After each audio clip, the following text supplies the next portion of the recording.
L'enseignement que je vais vous montrer est très pratique. Si vous remarquez ce petit coin-ci, vous allez voir qu'il y a beaucoup d'herbes. En fait, je n'avais pas eu le temps de désherber cet endroit-ci. Et je pense que le Seigneur avait permis cela pour me donner un enseignement. Alors, vous voyez que ces herbes ont déjà poussé. Il y a quelques tiges de semences à l'intérieur, mais qui ont été pratiquement étouffées par l'herbe. Alors, ces herbes ont poussé et sont déjà, c'est-à-dire les grands susongos, même avec des fleurs, hein, ça a poussé comme ça. Alors, ce matin, j'ai donc voulu désherber, c'est-à-dire travailler et déraciner. Alors, regardez, vous allez voir que quand je tire, je mets toute ma force, je mets toute mon énergie. Je vais arracher ceci, ça ne peut pas, je ne peux pas arracher parce que non seulement le sol est dur, mais également ces herbes-ci sont déjà assez grands. Alors, qu'est-ce qu'il faut faire?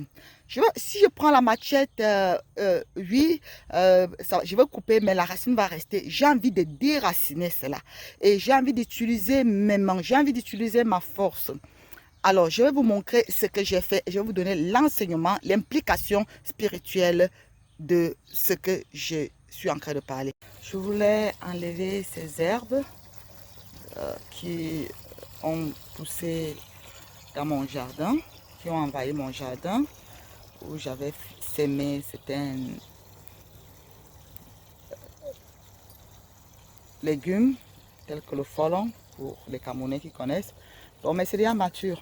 Mais il y a cet endroit où les herbes avaient envahi et j'ai pas eu le temps de désherber.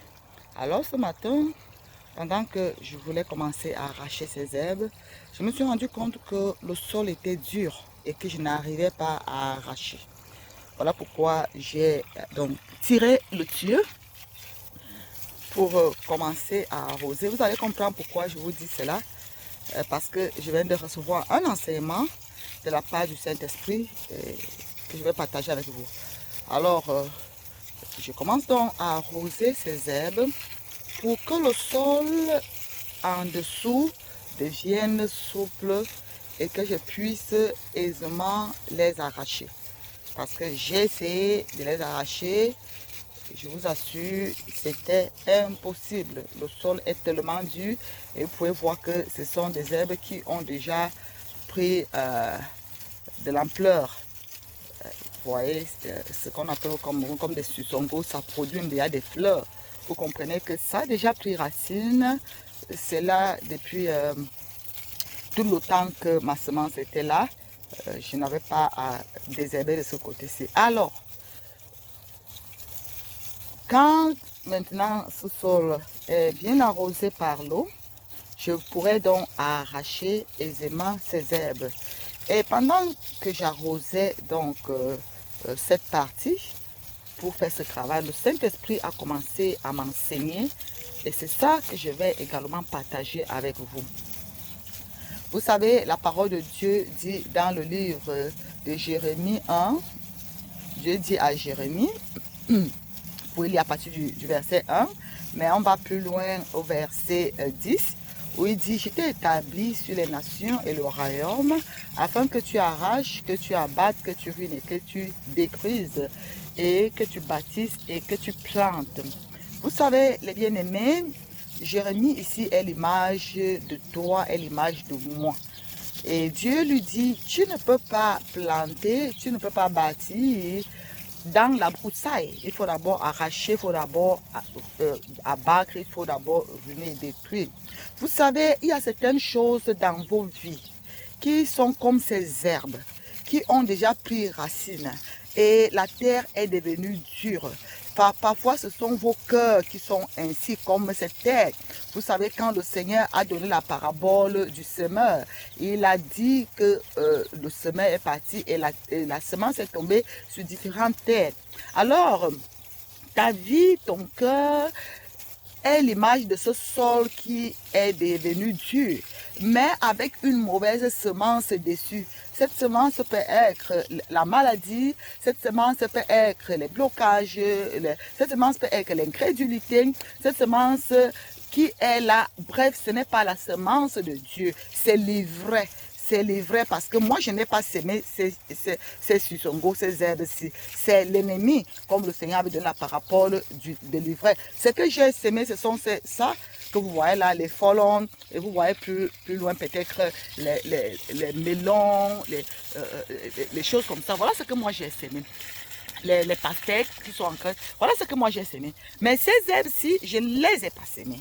C'est l'ennemi qui est venu semer. C'est également comme ça que l'ennemi travaille dans nos vies. Alors, pendant qu'il vient donc semer, si on n'arrache pas cela rapidement, comme je n'ai pas arraché ces herbes rapidement, ces herbes vont prendre racine, ces herbes vont grandir et c'est comme ça que tu te retrouves avec un problème qui a pris racine dans ta vie et tu commences à appeler ma maladie, tu commences à dire mon célibat, tu commences à dire je sais pas quoi. Bref, ça devient comme si c'est un problème qui est normal dans ta vie, comme ces herbes ici. Alors, parfois, tu cherches à t'en débarrasser. Tu pries, mais c'est dur, ça ne part pas. Tu sais pourquoi ça ne part pas?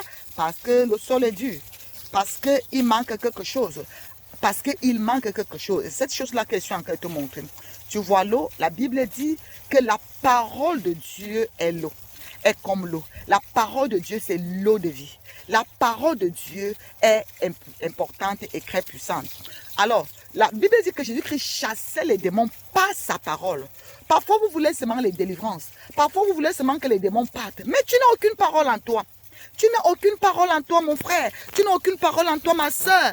Tu es dur. Il n'y a pas la parole de Dieu en toi. Tu es desséché, complètement desséché.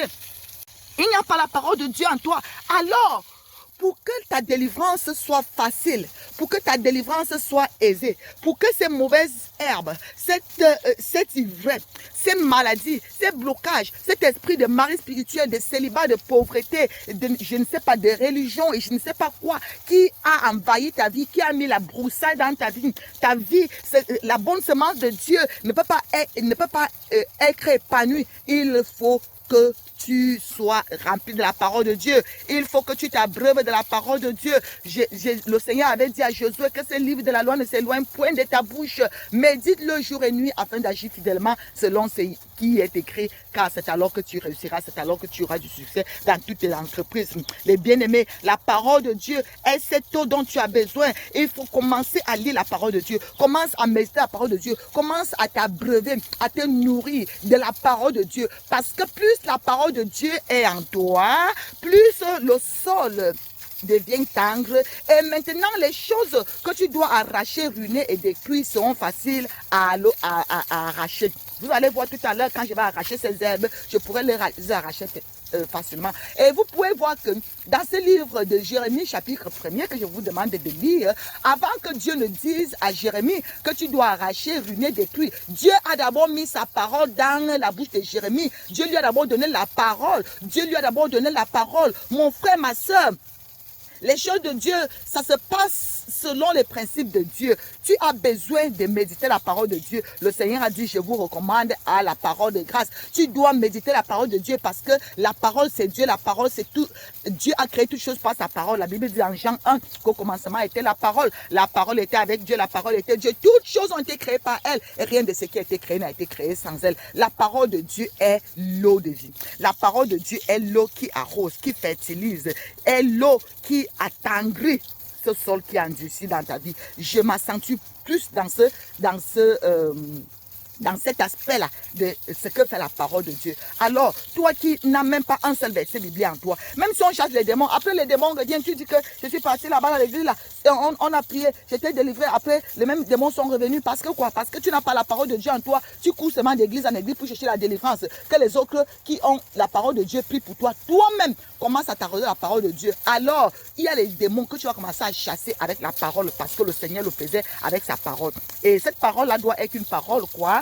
Puissante, une parole qui est ointée par l'Esprit de Dieu. Ça veut dire que quoi? Ça veut dire que quand tu lis la parole de Dieu, demande au Saint-Esprit de te donner la révélation, de t'enseigner, de te parler, de t'amener à comprendre, de t'enseigner lui-même. Alléluia, les bien-aimés. Donc, c'est cet enseignement-là que je voulais partager avec vous ce matin. Je ne voulais pas rater cette opportunité parce que quand le Saint-Esprit a commencé à me partager, à me rendre ministère, j'ai dit, wow, je suis parti directement prendre mon téléphone pour partager cela avec vous. Alors, Alors, voyons maintenant comment est-ce que on peut...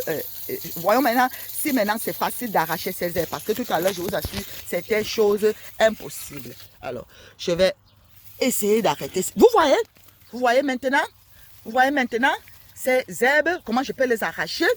Pourquoi? Parce que, vous voyez, maintenant, je peux les arracher. Tout à l'heure, c'était impossible. Tout à l'heure, c'était impossible. Maintenant, je peux les arracher. Je peux les arracher et les arracher à partir de la racine. Vous voyez, même avec une main, je suis en train de faire avec une main. C'est la même chose. Quand la parole de Dieu est remplie en toi, il y a les démons qui vont partir facilement. Il y a les problèmes qui vont partir facilement. Il y a les maladies qui vont partir facilement. Pourquoi? Parce que tu es saturé de la parole de Dieu. Alors, bien-aimés, après cette petite démonstration, tirons donc des conclusions. Vous savez, lorsque le Seigneur enseignait, il utilisait parfois des paraboles et il prenait ses disciples à côté pour leur donner des explications. Comme je l'ai déjà dit, l'eau ici représente la parole de Dieu, qui n'est autre que Dieu lui-même parce qu'il a créé toutes choses par la parole. Jean a dit à la femme samaritaine dans Jean 4 que celui qui boit de l'eau que je lui donne n'aura plus jamais soif. Donc, cette eau représente la parole de Dieu. Tu as besoin de t'abreuver de la parole de Dieu. Tu as besoin de la lire. Tu as besoin de l'écouter. Ok? Maintenant, le sol représente ton cœur. Quand ton cœur n'est pas arrosé de la parole de Dieu, ton cœur est incrédule, ton cœur est endurci, ton cœur est rassis. D'accord? Et quand tu reçois la parole de Dieu, ton cœur devient tendre. Cette tendresse, ça symbolise la foi. La Bible dit que la foi vient de ce qu'on entend. D'accord? Donc, la parole de Dieu, lorsque tu la reçois continuellement dans ton cœur, elle produit en toi la foi. D'accord? Et quand il y a la foi dans ton cœur, le miracle est facile. Parce que la Bible dit tout est possible à celui qui croit. Ça veut dire que tout est impossible à celui qui ne croit pas. D'accord? Or, pourquoi? La foi vient de ce qu'on entend et ce qu'on entend vient de la parole de Christ. Pourquoi? C'est la parole de Dieu. Il faut écouter la parole de Dieu, il faut la méditer. Alors, les bien-aimés, et l'énergie que j'ai mis à arracher l'herbe, ça représente quoi? La prière. D'accord? Donc, tu vois que c'est bien de prier, mais prier sans la parole de Dieu, c'est une perte de temps en fait. Et parce que quand j'essayais d'arracher ces herbes, et que le sol était dur, ces herbes ne s'arrachaient pas. Tout au plus, je pouvais les couper, ça se coupait en surface, mais la racine demeurait. Et tant que le problème n'est pas traité à la racine, le problème va se reproduire. Voilà pourquoi est-ce que certains gens qui partent par exemple chez les exorcistes, ils ne savent pas, ce n'est pas la parole de Dieu qu'on t'enseigne, ce n'est pas la parole de Dieu qu'on te prêche. Tu veux seulement le miracle, ou bien les gens qui partent chez les marabouts. Le marabout fait quoi? Il fait semblant de couper un peu en haut là. Tu pars, tu as l'impression que, mais quand ça va reproduire là, ça va me reproduire pire encore, ça sera encore plus que ça. Voilà pourquoi est-ce que Jésus-Christ enseignait d'abord et il guérissait les gens parce que les gens avaient déjà les cœurs préparés avec la parole de Dieu. Il faisait les miracles. Quand par exemple nous voyons dans le livre de Actes chapitre 3, ce paralytique qui était assis à la belle porte du temple. Pourquoi il a reçu facilement son miracle? La Bible dit que lorsque Pierre et Jean sont arrivés, ils ont vu qu'il avait la foi pour être guéri. Il était assis à la belle porte. Ça veut dire qu'il était là depuis, il suivait toutes les prédications. Même quand Jésus-Christ, avant que Jésus-Christ ne monte au ciel, Jésus-Christ venait au temple de temps en temps et le gars était là, il écoutait autant pour moi. Donc, et son moment, il avait déjà tellement écouté, il était tellement abreuvé qu'on pouvait voir en le regardant qu'il avait la foi pour être guéri. Et là, il a reçu son miracle. Il y a plein d'exemples comme ça. Donc, c'est très, très important. Même la femme qui était atteinte d'une perte de sang, elle veut dire qu'elle avait entendu parler de Jésus. Donc, elle était venue avec un cœur déjà préparé, se disant en elle-même que si je le touche, je serai guérie. Vous voyez qu'elle avait déjà cette foi. Elle était déjà abreuvée de la parole de Dieu qu'elle avait reçue concernant le Seigneur et elle était déjà préparée. Donc, mon frère, ma soeur, quel qu'en soit ce qui est la mauvaise herbe, voilà, la mauvaise herbe, c'est quoi? Ça représente les blocages, les maladies, les démons, la stérilité, le chômage, le célibat, les esprits de sorcellerie, les esprits familiers, bref, toutes ces choses négatives qui embrouillent et qui bloquent ta vie, tout ce que l'ennemi a sémé en toi comme j'ai parlé de la parabole de l'ivraie. Tu as besoin d'arracher cela, tu as besoin que tout cela soit déraciné, mais tu as besoin pour cela de la parole de Dieu qui crée en toi la foi, parce que la foi vient de ce qu'on entend. Et alors, quand tu vas prier, ta prière sera donc efficace, ta parole sera puissante, ta prière sera puissante et agissante. Et tu vas voir les résultats, ou bien quand d'autres personnes vont prier pour toi. C'est pourquoi je vais profiter pour faire un clin d'œil à un ministère qui impacte aujourd'hui les vies partout dans le monde entier. C'est un ministère que j'apprécie beaucoup parce que ce ministère-là vraiment respecte ce principe. C'est le ministère Kangoka que beaucoup connaissent, du pasteur Christ Dikumana. Pourquoi ce ministère, on voit tellement de miracles, on écoute tellement de témoignages? Parce que justement, il prend le temps pendant toute la semaine d'enseigner le peuple de Dieu la parole de Dieu. D'accord? Il enseigne pendant toute la semaine. Chaque matin, il enseigne et les gens donc écoutent les enseignements et avec ça, leurs cœurs sont déjà tellement arrosés et fertiles et il y a déjà la foi.